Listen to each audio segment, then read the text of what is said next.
நாடாளுமன்ற தேர்தலில் அதிமுக கூட்டணியில் தேமுதிக இணைய உள்ள நிலையில் சட்டமன்ற தேர்தலில் தேமுதிக வேட்பாளராக போட்டியிட்டவர் எடப்பாடி பழனிசாமி முன்னிலையில் அதிமுக இணைந்தது பிரேமலதாவை அதிர்ச்சியடைய செய்துள்ளது.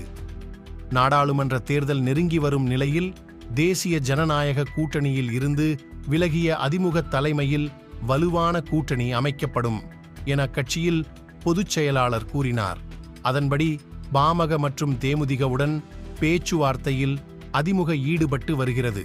ஆனால் பாமக பாஜக அதிமுக ஆகிய இரு கட்சிகளுடன் பேச்சுவார்த்தையில் ஈடுபட்டு வருகின்றனர். அதிக தொகுதிகள் ஒதுக்கும் கட்சியின் உடன் கூட்டணி என பாமக திட்டவட்டமாக கூறிவிட்டதால் எந்த கட்சியுடன் பேயாட்டியிட உள்ளது என்பது தெரியவில்லை.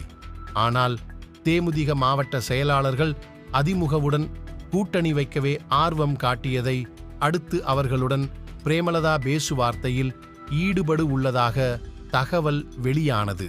அதனை உறுதிப்படுத்தும் விதமாக முன்னாள் அமைச்சர்கள் தங்கமணி, வேலுமணி உள்ளிட்ட அதிமுகவின் முக்கிய நிர்வாகிகள் சென்னை சாலி கிராமத்தில் உள்ள பிரேமலதா இல்லத்தில் அவரை சந்தித்து பேசினர்.